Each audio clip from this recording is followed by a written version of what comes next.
안녕하세요. 저는 30대 여성입니다. 여러분들은 혹시 인플루언서라는 말 아시나요? 인플루언서는 20, 30대 젊은 층에서 많이 쓰이는 말인데 흔히들 특정 분야에서 영향력 있는 사람들을 부르는 단어입니다.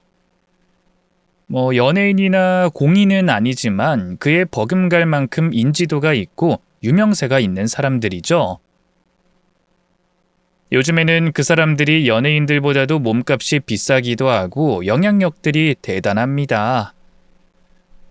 요즘엔 사람들에게 인기가 있다는 것만으로 돈을 벌 수 있는 세상이라 그런 쪽으로 관심 가지는 사람들도 많죠. 저 역시도 그중 하나였고요. 물론 저는 평범하게 직장 생활하면서 소소하게 블로그나 SNS에 정보 공유를 하는 정도로 그리 유명한 사람은 아니었습니다. 처음에는 정말 취미 삼아 제 일상을 공유했었는데 그러다 사람들이 찾아와주고 알아봐주는 게 좋아서 더 열심히 하게 되더라고요. 그렇게 활동하다 보면 광고나 협찬도 들어와서 부수입도 꽤 쏠쏠하고 말이죠. 물론 저는 팬들이 몇십만, 몇백만 되는 인플루언서들에 비하면 아무것도 아닌 수준이었지만 가끔씩 좋은 기회로 재밌고 남다른 기회를 얻기도 했습니다. 그렇게 찾아온 기회들로 인해 저는 운이 좋게도 한 행사에 참석할 수 있었어요. 그 행사는 스포츠 브랜드에서 신제품 발표를 하는 행사였죠. 평소 운동을 좋아하기도 하고 관심이 많았던 브랜드라서 그냥 참석하는 것만으로도 즐겁고 기쁜 경험이 될 거라 생각했었습니다. 그런데 마침 그 행사에 다른 유명 인플루언서들도 많이 오셨더라고요. 평소 사진으로만 보던 인플루언서들의 등장에 저는 그들을 구경하고 더 나아가 인맥을 맺으면서 즐거운 시간을 보낼 수 있을 거라 생각했습니다. 그런데 그중 한 남자 인플루언서 한 분이 제게 먼저 말을 걸어 오시더라고요. 그분은 작가이자 인플루언서로 저도 알고 있던 분이었어요. 그 분야에서는 꽤나 인기가 있어서 책도 쓰고 강연도 다니는 바쁘신 분이셨죠. 그런 사람이 별 볼 일 없는 제게 먼저 말을 걸어줬다는 것이 신기하기도 하고 의아하기도 했습니다. 우리 어디서 본 적 있지 않아요? 아닐걸요? 전 작가님 오늘 처음 뵙거든요. 어? 근데 내가 누군지 아는 모양이네요? 진짜 만난 적 없어요? 아니에요. 그냥 작가님이 워낙 유명하시니까 제가 작가님을 알고 있는 것뿐이죠. 저희가 어디서 마주친 적은 없을 거예요. 전 이런 행사도 별로 못 와봤거든요. 그래요?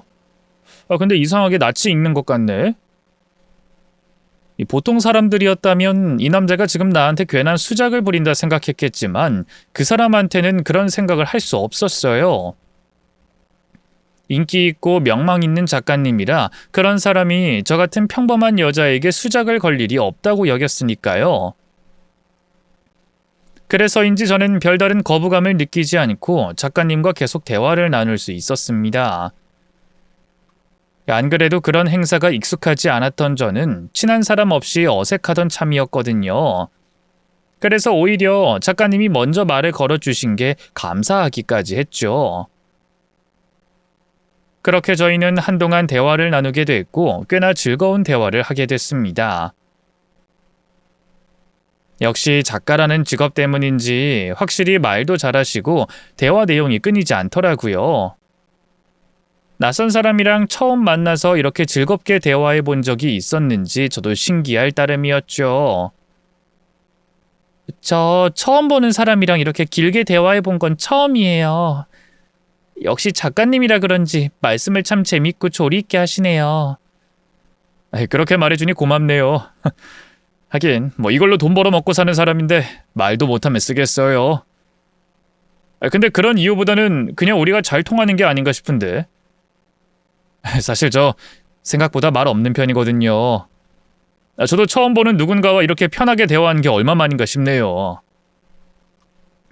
작가님 역시 제가 편하다고 하니 괜히 뿌듯했습니다. 덕분에 그날의 기억이 오래도록 기억이 될 것 같았죠. 그때까지는 저희의 만남이 거기서 끝일 거라 생각했거든요. 그런데 놀랍게도 작가님이 제게 연락처를 물어보는 게 아니겠어요.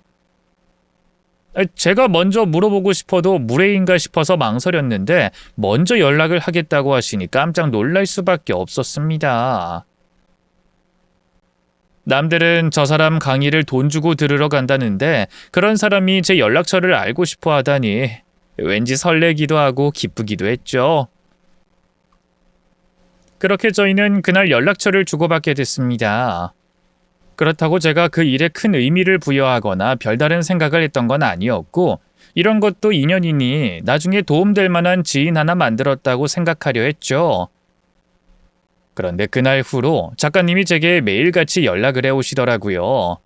그것도 꼭 필요한 말도 아니고 밥은 먹었냐, 잠은 잘 잤냐, 지금은 뭐 하냐 등등 크게 의미 없는 일상적인 대화들이었어요. 보통 이런 건 관심 있는 여자한테나 하는 연락들이 아닌가 싶은 생각에 전 생각이 복잡해졌습니다. 그 사람이 제게 이성적인 관심을 가질 거라고는 생각해 본 적이 없어서 어떻게 해야 할지 몰랐거든요. 제가 대단히 미인이거나 대단히 잘난 사람도 아니고 그 사람 정도 되면 주위에 좋다는 여자들이 수두룩할 텐데 왜 내게 관심을 가지나 싶었죠. 아마 나 말고도 여자가 많지 않을까 싶은 생각에 전 일부러 거리를 두려 했습니다. 그래서 일부러 바쁘다는 핑계로 연락도 피하고 만나자는 제안도 거절하곤 했어요. 하지만 그럼에도 그 남자는 끈질기게 제게 연락을 해오더라고요. 분명 제가 밀어낸다는 걸 알면서도 굴하지 않는 듯 했습니다.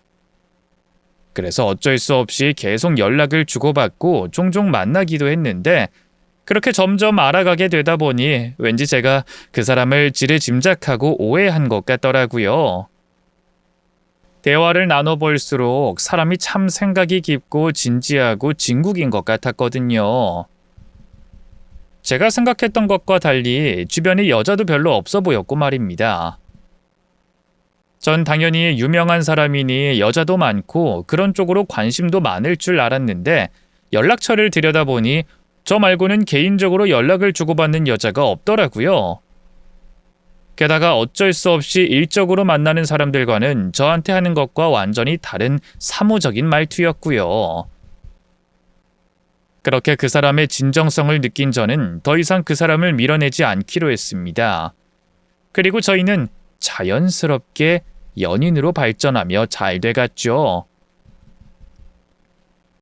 처음 만났을 땐 우리가 이렇게 될 줄 정말 몰랐는데 사람 인연이라는 게 정말 신기하다. 어떻게 그날 한 번 지나칠 인연이 연인이 될 수 있지? 난 그때 이미 알았는데. 수정이 넌 정말 몰랐어? 난 그날 수정이 널 보고 한눈에 감이 빡 왔잖아. 아, 이 사람이다. 이 여자가 바로 내가 찾던 그 여자다. 난 바로 알겠던데? 에이, 그냥 하는 말이지. 그런 게 어딨어. 그럼 지호 씨가 나한테 첫눈에 반했다 뭐 그런 거야? 첫눈에 반했다? 그런 말로는 부족하지. 난 수정이 네가 내 운명이라는 걸 느꼈다니까? 수정이 너랑은 결혼까지 하게 될 것 같아. 그렇게 저희가 연인으로 만나면서 남자친구는 제게 무척이나 잘해줬고 저를 진심으로 생각하는 듯 했습니다. 왜냐하면 저희가 만나기 시작한 지 얼마 안 됐을 때부터 남자친구가 제게 결혼 이야기를 꺼냈었거든요. 저를 처음 본 순간부터 운명인 것을 느꼈다나요? 남자친구는 제가 자신의 운명의 상대라고 말했고 제가 최고의 신부감이라며 저와 꼭 결혼하고 싶다고 하더라고요. 이제 막 연인으로 발전한 단계라 저는 결혼 생각은 하지도 못하고 있었기에 결혼 이야기 자체가 당황스러웠지만 그래도 그렇게 말하는 남자친구가 싫진 않았습니다. 사실 연인 사이에서 남자친구가 절 진심으로 좋아하고 결혼하고 싶다는데 싫다고 할 여자가 몇이나 되겠어요. 그래서 저는 남자친구가 절 무척 사랑하는구나 싶고 내가 그만큼 괜찮은 여자구나 내심 인정을 받은 듯 기분이 좋았습니다. 그렇게 처음부터 저와 결혼을 생각한다는 남자친구의 말에 저도 일찍이 결혼에 대해 진지하게 고민하게 됐던 것 같아요. 그때 제가 30이었으니 적은 나이도 아니었고 그 나이쯤이면 결혼이 당연할 나이기도 했으니까요. 게다가 매번 저와 결혼하면 어떻게 살고 싶다고 말하는 남자친구의 말을 들으며 언젠가부터 저도 그 사람과의 결혼을 당연시하게 됐습니다. 그렇게 결혼까지 생각할 만큼 진지한 사이가 돼서 그런지 저는 남자친구를 만나며 그 사람에게 많은 영향을 받게 됐죠. 인플루언서인 남자친구는 여러 방면의 지식과 관심이 많았고 그래서 미용이나 패션 같은 최신 트렌드에도 빠삭한 편이었습니다. 애초에 저희가 처음 만난 곳이 브랜드 행사장이었고 남자친구는 그런 행사에 밥 먹듯 다니는 사람이었으니 보고 들은 것만큼이나 아는 것도 많을 수밖에 없겠죠. 그래서 남자친구는 여자인 저보다도 유행을 잘 알고 잘 따랐습니다. 미용에 큰 관심이 없던 저는 그런 남자친구가 대단하고 신기해 보이기도 했죠. 그래서 그런지 남자친구의 눈에는 제가 별로 만족스럽지 못했던 모양이에요. 자꾸 저의 옷차림이나 화장을 지적하곤 했거든요. 근데 수정이 너는 생각보다 패션이나 미용 쪽엔 별로 관심이 없는 것 같아. 요즘 여자들이랑 다르다고 해야 하나? 물론 남들과 다른 너의 모습이 좋은 거지만. 그래? 내 패션이 좀 별로야? 내 딴엔 나름 신경 쓰는 건데 자기가 보기엔 좀 그래? 아니 뭐 좀 그렇고 별로라기보다 살짝 아쉽다고 해야 하나? 요즘엔 자기 PR 시대니만큼 자기 장점을 드러내고 단점을 감추는 게 당연한 건데 수정이 넌 자기 장점을 아직 잘 모르는 것 같아. 물론 내 눈엔 뭐든 다 예뻐 보이지만 조금이나마 더 예뻐 보이면 좋지 않겠어?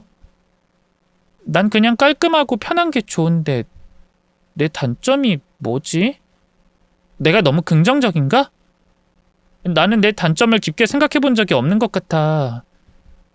원래 사람이 안 좋은 걸 생각하다 보면 계속 그것만 보이잖아. 그래서 난 일부러 내 외모의 단점을 안 찾으려고 했거든.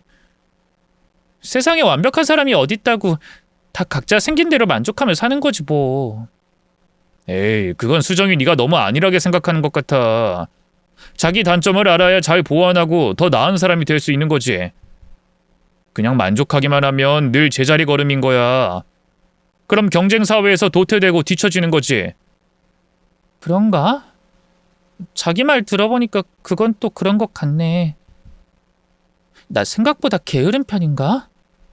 내가 귀찮은 걸 싫어해서 그런가 봐. 하긴 뭐 자긴 그러니까 이렇게 성공했을 텐데 자기 말 듣는 게 낫겠지? 그렇지. 생각해봐. 내가 나한테 만족해서 이 자리까지 왔겠어? 늘 자신에게 안주하지 않고 계속 발전하고 나아가는 사람이 돼야지. 나라고 처음부터 다 잘하고 이렇게 영향력이 있었겠어? 늘 노력한 덕분인 거지. 그리고 난 이제 내 여자친구도 그렇게 됐으면 좋겠고. 안 되겠다. 앞으로 너의 단점을 내가 발견해서 고쳐줄게. 앞으로 나한테 다 맡겨봐. 그렇게 점점 발전해 나가는 너의 모습 기대해도 좋아. 사실 저는 꾸미는 데 큰 관심이 있기보다 여행이나 운동을 좋아하고 보통 여자들보다 자유분방한 편이었어요. 치마보다는 바지가 편하고 손톱 관리 같은 건 운동하기 불편해서 잘 하지 않는 그런 타입 말이에요. 물론 저도 사회생활하고 유행들을 접하다 보니 깨끗하고 깔끔하게 정돈하며 나름대로 신경을 쓰고 다니긴 했지만 늘 유행에 둘러싸여 있는 남자친구 눈엔 문제가 많아 보였던 거죠. 그래서 남자친구는 그런 저를 변화시키겠다며 호언장담했습니다. 그리고 제가 남자친구의 만남이 길어질수록 여러 방면에서 점점 더 바뀌어가기 시작했죠. 남자친구가 제 머리 스타일부터 화장이며 옷차림 그리고 사소한 습관까지 제 모든 것을 고쳐주려 했어요. 좀 더 나은 사람이 되기 위해 당연히 해야 할 노력이라고 했기에 저도 남자친구의 말을 따르려 했죠. 뭐 이것저것 워낙 신경 쓸 게 많아서 좀 귀찮긴 했지만 제게 신경 쓰는 남자친구의 관심이 싫지 않았습니다. 게다가 남자친구는 사람들에게 인정받고 명망 있는 사람이었으니 저도 보다 나은 사람이 되기 위해 그런 사람의 조언을 따라보자 싶었죠. 그렇게 남자친구의 조언을 따르다 보니 전 조금씩 바뀌어갈 수밖에 없었습니다. 거 봐. 수정이 넌 피부가 어두운 편이라 이런 화장을 해줘야 한다니까. 여자가 너무 까맣다 보면 좀 없어 보이고 지저분해 보이잖아. 에이, 그런 게 어딨어. 일부러 돈 주고 태닝하는 시대에 까만 피부도 건강해 보이고 매력 있는 거지. 아니지. 그건 까만 피부인 사람들이 만들어낸 허상이야. 까만 피부가 그렇게 매력이 있으면 왜 사람들이 그렇게 미백에 돈을 갖다 붓겠어? 아직도 대다수 사람들은 흰 피부를 선호해. 특히나 우리 한국에선 더 그렇지. TV에 나오는 연예인들 중에 까만 피부로 고급스럽다고 하는 사람 봤어? 그러니까 수정이 너도 미백하고 열심히 관리받자. 그런가? 난 그냥 다 좋은 것 같은데 꼭 그렇게까지 해야 하나? 좀 귀찮기도 하고 돈도 너무 많이 드는 것 같아서. 피부는 어차피 햇빛 받으면 까매지는 건데 그렇다고 내가 진짜 연예인도 아니고. 수정아, 답답하게 왜 그래? 네가 이러니까 계속 그러고 지냈던 거야. 앞으로 내 말에 잘 따르기로 하지 않았어? 나는 다 수정이 널 위해서 하는 말인데 네가 자꾸 그렇게 딴지를 걸면 어떡해? 수정이 네가 아직 잘 몰라서 그렇다니까? 일단 내 말 따라보면 너도 깨닫게 될 거야. 그러니까 그때까진 잘 몰라도 일단 내가 시키는 대로만 해. 알겠니? 남자친구는 제 피부톤부터 체형 관리까지 거의 모든 면에서 지적을 멈추지 않았습니다. 뭐 가끔은 꼭 이렇게까지 해야 하나 싶을 정도로 부모님보다 심한 잔소리에 스트레스가 될 때도 있었죠. 특히나 제가 스트레스 받던 건 체형 관리였는데 먹는 걸 워낙 좋아하는 저는 먹을 만큼 먹고 열심히 운동을 해서 빼자는 주의였어요. 뭐 원래 운동을 좋아하기도 하고 평소 습관이 그랬었죠. 그래서 TV에 나오는 연예인들만큼 늘씬한 건 아니었지만 어디 가서 살쪘다는 소리 들어본 적 없을 정도로 군살없고 건강한 몸이라 생각했습니다. 그런데 남자친구는 그런 제가 뚱뚱하다며 살을 더 빼야 한다고 하더라고요. 수정이 너는 참 속 편하게 사는 것 같아. 다른 여자들은 맨날 다이어트 때문에 고생하고 걱정하는데 수정이 넌 먹고 싶은 거 다 먹고 살잖아. 에이, 다 먹고 살자고 하는 건데 그럼 어떡해.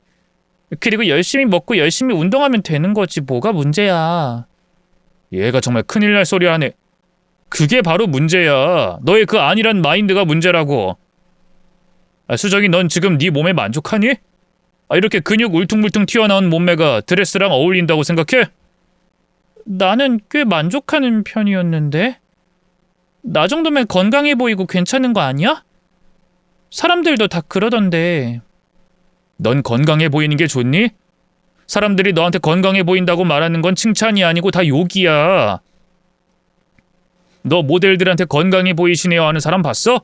몸매가 참 좋으시네요, 날씬하시네요 이러는 거지. 그동안 그 말에 그냥 곧대로 믿은 네가 참 대단하다. 그런 순진한 너의 면이 사랑스럽긴 하지만 그래도 세상을 살아가려면 어느 정도 눈치는 있어야지. 수정이 넌 정말 나 없었으면 어쩔 뻔했니? 넌 정말 날 만난 걸 다행으로 생각해야 해. 네가 뭘 몰라도 내가 다 신경 써주고 알아서 챙겨주니까 얼마나 편하고 좋아. 그치? 건강해 보이는 것이 좋은 게 아니라던 남자친구는 제가 더 마르고 날씬해져야 한다며 제게 다이어트를 시켰습니다. 어떻게 먹고 싶은 것만 먹고 살 수 있냐며 제가 좋아하는 걸 먹지 못하게 하더라고요. 그래서 저는 남자친구와 데이트할 때마다 샐러드를 먹고 늘 먹는 걸 참아야 했어요. 그렇다고 저 혼자 있을 때라고 마음껏 먹을 수 있었던 것도 아니었죠. 매번 제 식사 시간대마다 영상통화를 걸어서 제가 먹는 걸 지켜보는데 그렇게 하다 보면 저도 괜히 눈치가 보여서 마음껏 먹지 못하겠더라고요. 그렇게 저는 억지 다이어트를 해야 했고 덕분에 살이 많이 빠지긴 했습니다. 남자친구는 그제서야 제가 조금 여성스러워 보이고 완벽에 가까워졌다면서 좋아했지만 저는 살이 빠진 만큼 기력이 없어지는 게 싫었어요. 살이 많이 빠져서 그런지 예전처럼 운동하는 것도 힘들고 뭔가 많이 버거워지는 것 같더라고요. 그래서 이게 맞나 싶었지만 제가 그렇게 의문을 가질 때마다 저를 혼내듯 타이르는 남자친구 때문에 저는 남자친구의 말을 따를 수밖에 없었습니다. 그런 일로 싸우는 게 피곤해서 제가 넘어가고 남자친구가 시키는 대로 할 수밖에 없었거든요. 그렇다 보니 언젠가부터는 그냥 남자친구가 하는 말은 다 맞는 말이라 생각이 들더라고요. 실제로도 남자친구를 만나면서부터 제가 못했던 경험들을 하고 좋은 기회들이 생겼으니 그렇게 생각할 수밖에 없었습니다. 가끔 피곤하고 스트레스 받는 건 완벽해지기 위해 어쩔 수 없는 일이라 생각하게 됐고, 저는 사람들에게 영향력 있는 남자친구를 점점 맹신하기 시작했어요. 그리고 그렇게 완벽한 남자친구와 1년을 만나며 드디어 결혼을 준비하게 됐습니다. 저는 1년이라는 시간이 조금 짧은 게 아닌가 싶기도 했지만 저와 교제를 시작하면서 매번 결혼 이야기를 꺼냈던 남자친구를 더 이상 기다리게 할 수가 없었어요. 그렇게 저희는 양가 부모님을 만나 뵙고 인사를 드렸고 상견례까지 무사히 마치게 됐죠. 양가 부모님들은 나란히 있는 저희가 선남선녀 같다며 좋아하셨고 별다른 걱정 없이 결혼 준비를 시작하게 됐습니다. 워낙 주변 지인이 많았던 남자친구 때문에 저희는 남들보다 일찍 청첩장을 찍었습니다. 보통은 예식장부터 예약하고 스튜디오 예약해서 사진 찍고 이런저런 일들을 다 끝내고 아무리 빨라도 한두 달 전에 청첩장을 뽑는 게 보통일 텐데 저희는 앞의 과정을 걱정할 필요가 없었어요. 이미 남자친구가 모든 것을 준비해뒀기 때문이었죠. 근데 예식장을 어떻게 이렇게 빨리 잡았어? 원래 이렇게 바로 할 수 있는 거야? 원래 좋은 예식장은 1년 전엔 예약해둬야 하는 거야. 그래서 내가 반년 전에 미리 예약을 걸어놨지. 그게 무슨 소리야? 그땐 우리가 결혼 준비할 때도 아닌데? 준비야 이제 시작한 거지만 결혼 약속은 처음부터 했었잖아. 내가 처음부터 수정이 너랑 결혼할 거라고 했으니까 그래서 괜찮은 날짜 잡아서 예약 걸어둔 거야. 안 그랬으면 우리 이번 연도에 결혼하는 건 꿈도 못 꾸지. 어쩌면 시골 웨딩홀 같은 곳에서 해야 했을걸. 어때? 내가 잘했지? 최고지? 어쩐지 남자친구가 굉장히 빨리 예식장을 잡았다고 해서 저도 의아하긴 했어요. 저도 잘은 모르지만 먼저 결혼한 친구들 말을 들어보면 예식장 잡는 게 쉽지 않다고 하긴 하더라고요. 근데 알고 보니 남자친구가 저와 결혼할 것을 예상하고 벌써 한참 전에 예약을 걸어뒀던 겁니다. 봄에 결혼하는 게 어떠냐고 묻기에 좋다고만 했었는데 이미 자기 혼자 계획을 다 세우고 추진하고 있었더라고요. 상견례를 하기도 전에 자기 독단적으로 하는 게 맞나 싶었지만 그러지 않았으면 결혼식을 하지 못했을 거라는 남자친구의 말에 이해를 할 수밖에 없었습니다. 어쨌든 그렇게 저희는 일찍이 청첩장을 찍고 지인들을 만나러 다니기 시작했어요. 저야 남자친구만큼 친구가 많은 건 아니었지만 남자친구의 지인들 모임을 따라다니다 보면 바쁠 수밖에 없었죠. 물론 남자친구 지인들만 만난 건 아니었어요. 저도 친구들을 만나느라 분주했거든요. 남자친구가 워낙 부를 사람이 많아서 하객수를 맞추려고 꽤나 골머리가 아팠습니다. 제가 아는 사람을 다 불러도 남자친구에 비할 수 없겠지만 그래도 최대한 한 사람이라도 더 와줬으면 싶더라고요. 그래서 초등학교 동창부터 대학 동기들까지 별로 친하지 않은 지인들까지 만나게 됐죠. 그렇게 결혼 소식을 전하기 위해 몇 년간 보지 못했던 친구들까지 만나게 됐는데 오랜만에 만난 친구들이 절 보고 몰라볼 뻔했다며 깜짝 놀라는 겁니다. 어머, 너 정말 수정이니? 국악동아리 최수정 너 맞아? 그래, 나 맞아. 그래도 몇 년 전에 봤으면서 안 본 지 몇 년이나 됐다고 내 얼굴 까먹은 거야? 아니, 그게 아니라 네가 너무 많이 달라졌어. 너 몇 년 전에 봤을 때는 대학 시절이랑 똑같았는데 고작 몇 년 사이 왜 이렇게 달라진 거야? 우리 정말 너 못 알아봤어. 맞아. 나도 아까 누가 나한테 인사하길래 누가 날 잘못 봤나 싶었다니까. 근데 목소리가 수정이 너인 거야. 어머, 내가 그렇게 많이 달라졌니? 내가 살이 좀 빠지긴 했지. 그것도 그런데 지금 살이 빠진 게 문제가 아닌 것 같은데? 너 그냥 얼굴부터 표정, 말투까지 너무 달라. 정말 목소리 아니었으면 못 알아볼 뻔했어. 솔직히 지금도 너 쳐다보고 있으면서도 왠지 낯설다. 그니까 내가 해도 최수정은 어디 갔니? 아우, 니들도 참 오랜만에 봤다고 별소리를 다 한다. 너희들도 많이 예뻐졌어. 하긴 근데 나도 이제야 좀 봐줄만 해졌지. 안 그래? 내가 그동안 너무 대충하고 다녔더라고. 그래서 내 남자친구가 이것저것 많이 좀 도와줬어. 그게 무슨 말이야? 남자친구가 도와줘? 뭘 도와줬어? 내 스타일을 남자친구가 바꿔줬거든. 그래서 아마 니들이 내가 낯설어 보이나 보다. 근데 진작 이럴 걸 그랬어. 과거 사진 보다 보면 예전엔 어떻게 그러고 다녔나 싶더라니까.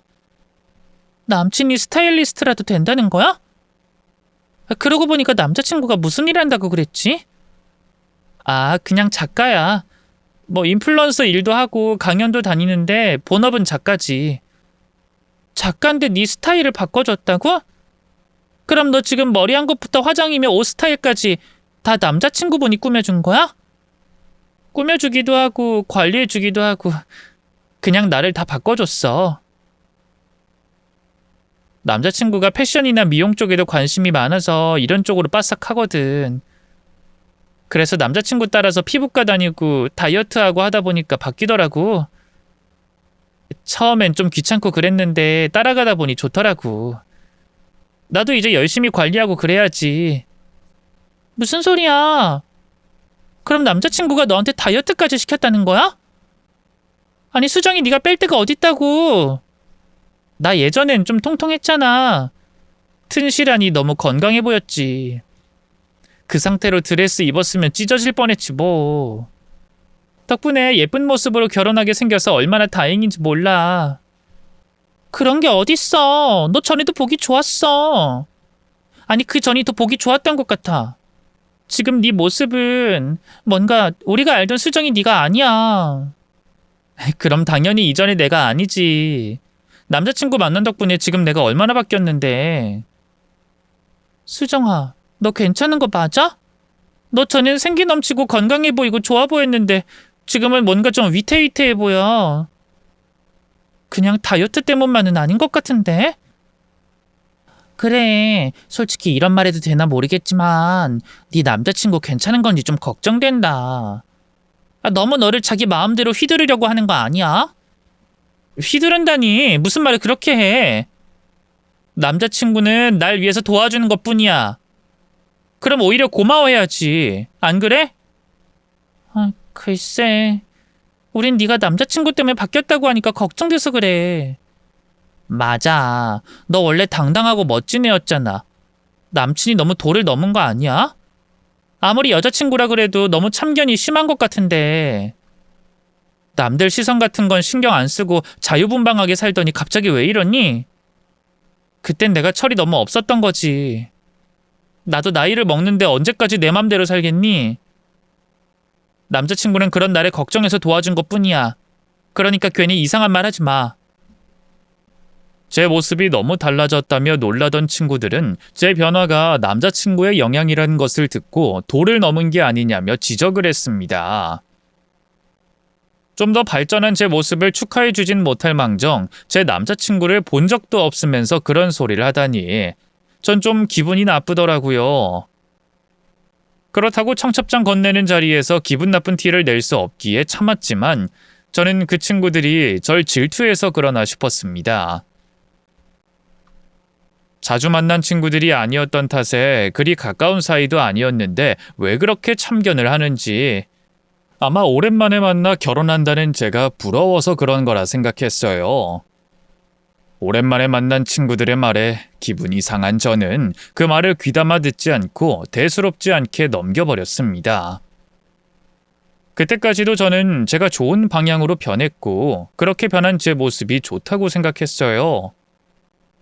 남자친구가 만족할수록 저도 만족하는 거라 생각했고 저 스스로가 남자친구에게 맞춰가는 게 맞다고 생각하게 됐죠.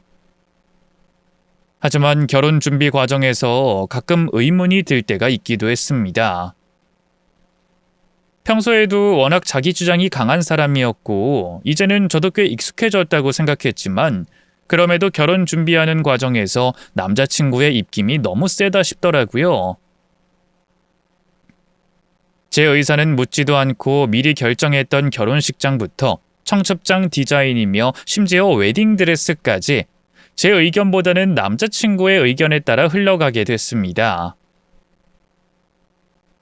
수정이 너보단 내가 이런 쪽으로 센스가 있잖아. 그러니까 넌 그냥 내가 시키는 대로 따라오기만 해. 그래도 이 드레스는 너무 화려하고 많이 파인 거 아니야? 나는 좀 심플하고 깔끔한 게 좋은데. 그런 건 어울리는 사람들이나 어울리는 거지. 너처럼 밋밋한 사람들은 그런 거 입으면 다 묻혀서 안 돼. 그러니까 그냥 내 말 듣고 이걸로 해. 이게 너한테 훨씬 잘 어울려. 신부 드레스마저 자기 취향으로 고르는 남편이 몇이나 될지 모르겠지만 제 남자친구는 드레스의 손톱 디자인마저 자신의 취향대로 골랐습니다.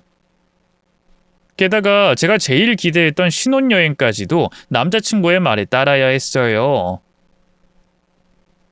원래 저는 가고 싶은 곳이 있었는데 남자친구가 거기는 별로라면서 이미 자기가 생각하는 곳으로 호텔 예약을 끝낸 상태였더라고요. 벌써 예약을 하면 어떡해. 난 거기 별론데. 별로인 게 어딨어. 내가 가자고 하는데 싫어? 수정아, 네가 몰라서 그러는데 신혼여행은 원래 내가 예약한 그런 곳으로 가는 거야. 너 나보다 여행 많이 다녀봤어? 아니잖아. 그러니까 이번엔 내가 하자는 대로 하자. 너 가고 싶다는 거기는 다음에 다녀오면 되지. 안 그래? 남자친구는 여행을 많이 다녀본 자신의 의견에 따르라며 신혼여행지까지 전부 자신의 취향대로 준비했습니다. 그렇다 보니 결혼 준비 시작부터 끝까지 제 바람대로 이루어지는 건 아무것도 없더라고요. 그렇게 제 의견보다 남자친구의 의견을 따르며 자꾸만 묵살되는 제 말에 이게 맞나 싶은 생각이 들 수밖에 없었어요. 앞으로 다 같이 해야 할 부부 사이에 너무 한쪽으로 치우치는 게 걱정이 됐던 거죠. 하지만 제가 아무리 의문을 품어봐야 그런 의문은 오래 갈 수가 없었습니다.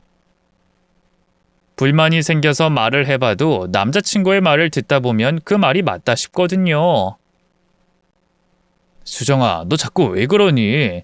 지금은 우리가 힘을 합쳐야 할 때야. 근데 자꾸 이렇게 불만만 많으면 어떡해? 그래, 물론 수정이 너도 하고 싶은 게 있고 원하는 게 있겠지. 하지만 사람이 어떻게 자기 하고 싶은 것만 하고 살겠어. 더군다나 우리 결혼식인데. 그날은 자기 만족보다 남들에게 보이는 게 제일 중요한 거 아니야? 이게 너한테 더 어울리고 이게 더 맞다 싶어서 추천하는 건데 왜 이해를 못해? 수정이 네가 내 말대로 해서 손해본 적 있어? 그런 적 한 번이라도 있으면 어디 말해봐. 없지? 그럼 이번에도 그냥 내 말대로 좀 하자. 우리 결혼식 완벽하게 치러야 할 거 아니야. 결국 저는 그렇게 남자친구의 말대로 할 수밖에 없었습니다. 그렇게 남자친구의 주도로 결혼 준비가 끝나고 드디어 결혼식 당일이 됐습니다. 모든 것이 완벽해야 한다는 남자친구의 성화에 저희는 새벽같이 일어나서 붓기를 빼기 위해 러닝머신을 뛰고 마사지까지 받고 몇 시간에 걸친 완벽한 화장까지 마친 뒤에야 식장으로 갈 수 있었습니다. 남자친구가 골라준 드레스를 입고 남자친구가 추천한 화장을 하고 전부 남자친구가 만들어준 완벽한 제 모습이 제가 봐도 평소의 저와는 놀랄 만큼 달라 보였습니다. 그래서 그런지 왠지 제 눈에도 어색해 보이더라고요. 하지만 그날은 그런 생각을 할 겨를도 없었습니다. 제 지인들부터 남자친구의 지인들까지 수많은 사람들이 신부 대기실을 찾아 인사를 해오기에 저는 누가 누군지 구분도 하지 못할 만큼 손님 맞이에 분주해야 했습니다. 그렇게 정신없이 손님들과 인사를 하다 보니 식을 올리기도 전에 지치더라고요. 그래서 오히려 긴장이나 걱정을 할 새도 없었죠. 그렇게 신부 대기실에서 얌전히 앉아 손님을 맞다 보니 어느새 결혼식 시작이 10분 앞으로 다가왔습니다. 이제 더 올 손님도 없다 싶어 정리를 하려는데 그 순간 누가 급하게 신부 대기실로 들어오더라고요.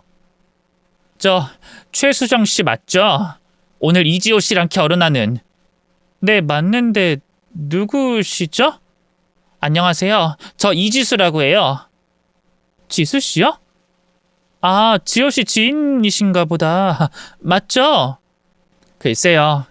제가 그 사람이랑 지인이라고 할 만한 사이는 아니긴 한데 뭐 이지호 때문에 찾아온 건 맞으니까 그렇다고 해야겠네요. 예? 그게 무슨 말씀이시죠? 지호 씨랑 가까운 사이가 아니시라는 건가요? 그렇다고 가깝지 않다고 할 수도 없는 사이겠네요. 어쩌면 제가 최수정 씨가 앉아있는 그 자리에 있었을 수도 있으니까요. 그게 무슨 말이에요? 아직 혼인신고는 안 했죠? 예? 예. 근데 그건 왜 물어보시는지... 다행이다. 그럼 이것부터 봐요. 결혼식 직전에 신부 대기실을 찾아온 그 사람은 제게 의미심장한 말을 하며 웬 쪽지 하나를 건넸습니다. 손바닥만한 종이가 반쯤 접혀 있기에 처음엔 쪽지인 줄 알았는데 펴봤더니 쪽지가 아니라 웬 사진이었어요. 하지만 그냥 보통의 사진이 아닌 누군가의 뱃속에 들어있을 어떤 아이의 초음파 사진이었죠. 이게 대체 뭔가 싶어 얼떨떨하게 초음파 사진을 들여다보고 있는데 그 순간 저는 그 여자가 나를 왜 찾아왔을지 깨달을 수밖에 없었습니다. 제 예비 신랑과 지인이라고 말은 못하면서도 가까울 수밖에 없는 사이라는 그 여자의 정체에 대해서 말이죠. 설마 임신했어요? 네, 저 임신했어요. 애아빠가 누군진 말 안 해도 알겠죠. 정말이에요? 이게 제 남자친구 아이라고요? 그렇게 됐네요. 수정 씨한텐 정말 미안해요. 나도 이렇게 되길 바랬던 건 아니었는데 너무 후회스럽지만 이제 와서 후회만 할 수는 없어져 버렸어요. 미안하지만 저 그 아이 낳을 거예요. 그렇다고 이지호 그 인간이랑 부부연을 맺겠다는 건 아니지만 최수정 씨가 결혼할 남자에게 혼외자가 있다는 건 알려줘야 할 것 같아서요. 그리고 어쩌면 최수정 씨도 저 같은 피해를 입으면 어쩌나 싶어서 말해주려고 왔어요. 뭘 말해주겠다는 거예요? 여기서 더 내가 놀랄 만한 일이 있나요? 난 그동안 이지호 그 인간한테 가스라이팅 당해왔어요. 그래서 수정 씨의 존재를 알고 있었으면서도 그 인간의 가스라이팅에서 헤어나오지 못해서 불륜도 뭣도 아닌 관계를 이어오고 있었죠. 원래 내가 먼저 만났으니 내 쪽이 본처라고 할 수도 있겠네요. 하지만 수정 씨는 내 존재를 몰랐고 난 그놈이 수정 씨를 만난다는 걸 알면서도 가만히 있었으니 내가 잘못한 거겠죠. 그렇게 이지호가 양다리를 걸치고 있다는 걸 알면서도 전 아무것도 하지 않았어요. 제가 남자친구와 만나기 전부터 제 남자친구와 만나고 있었다는 여자의 말에 저는 충격을 받을 수밖에 없었습니다. 분명 제가 알고 있던 남자친구는 연락하는 여자 하나 없던 사람이었는데 어떻게 나 말고 다른 여자친구가 있을 수 있는지 기가 막히더라고요. 하지만 그 여자의 말은 왠지 신뢰가 갔고 그래서 저는 그 말을 믿을 수밖에 없었어요.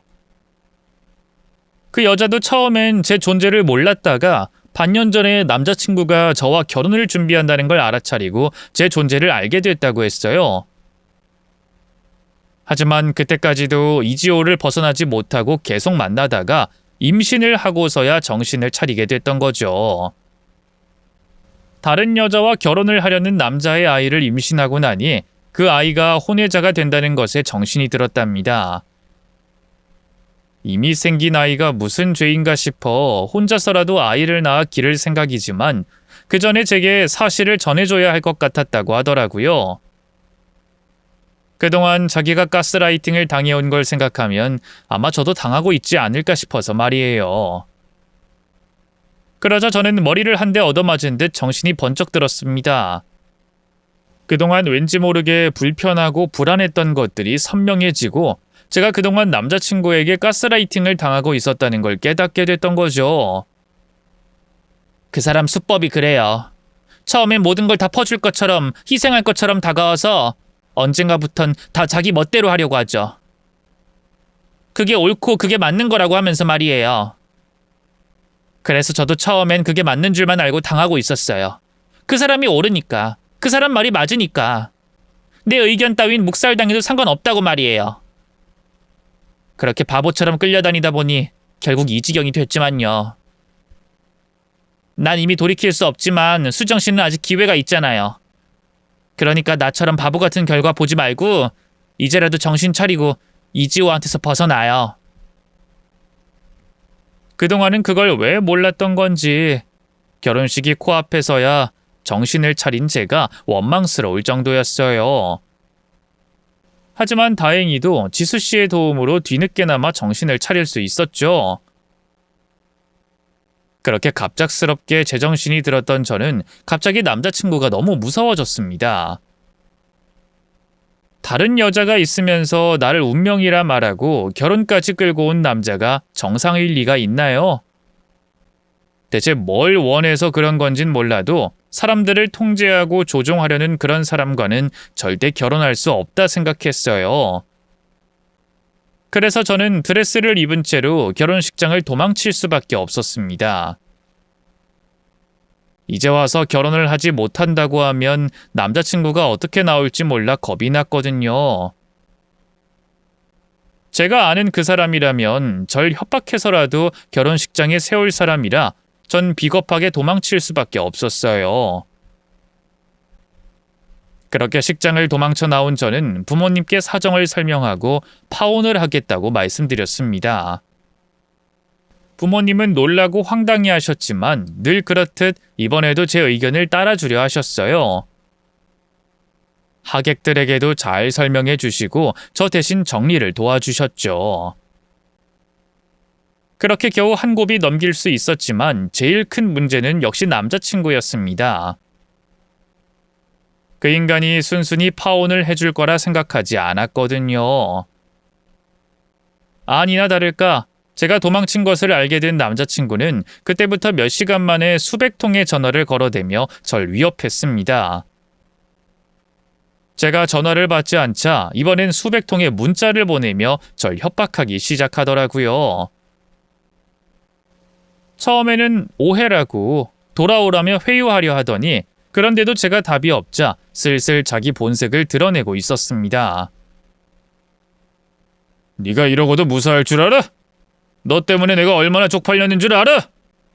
모자란 너를 가꾸고 다듬어서 내 옆에 세워줬으면 고마워할 줄 알아야지. 배은망덕한 것. 내가 너 어떻게든 쫓아가서 가만히 안 둘 줄 알아?